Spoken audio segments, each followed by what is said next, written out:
Good morning and welcome to the Morning Endurance Call.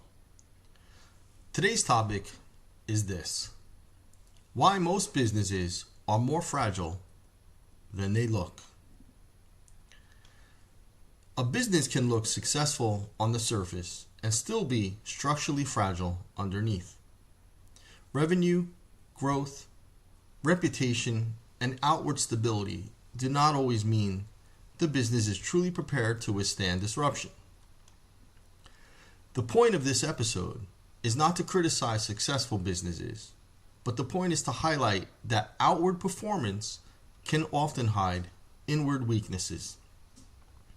A business might look strong because sales are strong, the team is busy, customers are being served, and systems appear to be working, and leadership feels confident.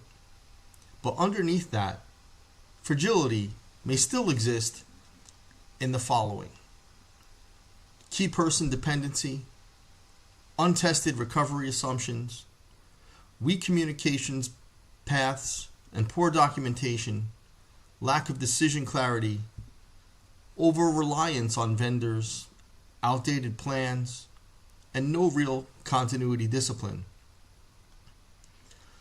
So let's take a deeper look at this. Success can hide weaknesses.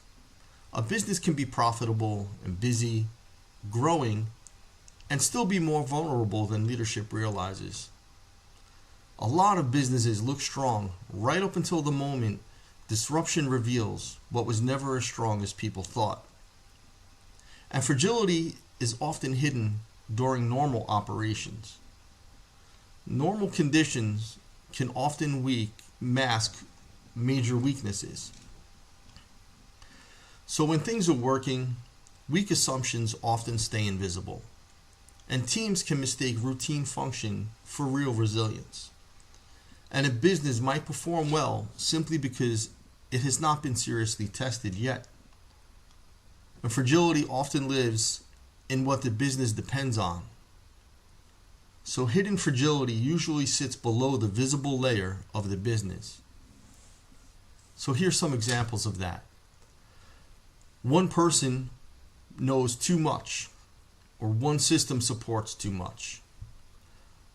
The reliance on a single vendor carries too much risk, and one leader may make too many or all the decisions, and one workaround is often assumed to be enough, and one team is carrying too much operational load.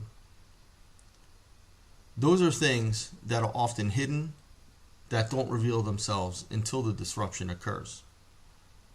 And confidence doesn't always provide the evidence. Many businesses feel confident because nothing major has gone wrong, ever or recently. A lack of disruption is not proof of strength. Sometimes it is just a lack of recent testing. And fragility often shows up as overdependence. For instance, too much reliance on one person, too much reliance on one customer, and too much reliance on one technology platform. Let's back up to that reliance on a customer. For instance, there's many businesses out there, particularly in the small and medium-sized enterprise levels, that 80% of their revenue might come from just one or two customers. And what happens if one of those customers goes away, goes to a competitor, or fails themselves? That will cause fragility in your business. Now, businesses often discover fragility too late. Most businesses don't realize how fragile something is until it is interrupted.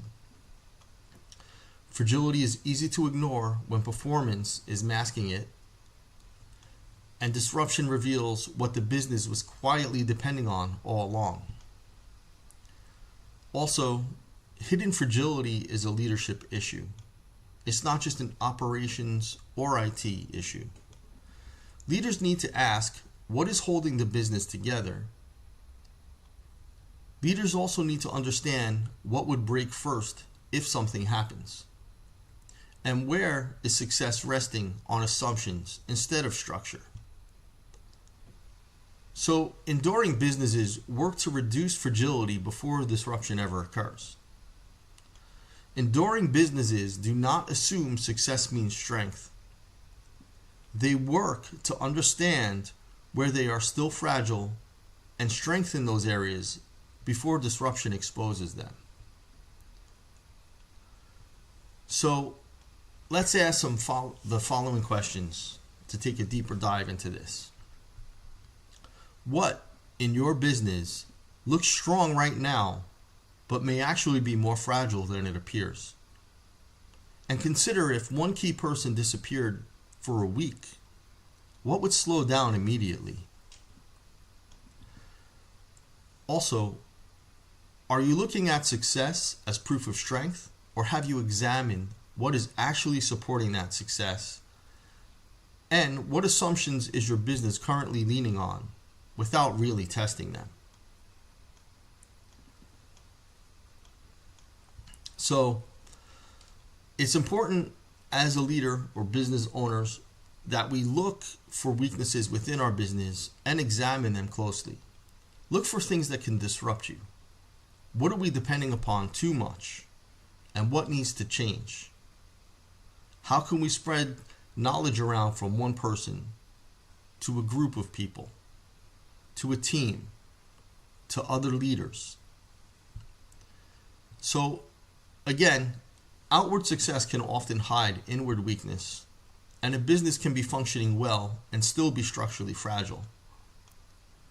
What keeps the business running today might not be strong enough to keep it running after a disruption. One of the most valuable things a leader can do is ask where the business looks strong on the surface, but may still be fragile underneath. And I'm going to leave you with one last key question. If a disruption hit your business today, what part of it would reveal that success has been masking fragility? If this kind of thinking is useful to you and you want to build a more enduring business, join my free endurance community, and that's where I'm sharing more resources, tools, and conversations around building stronger, less fragile businesses, and to help you think clearly, prepare deliberately, and lead with endurance. Thank you for joining.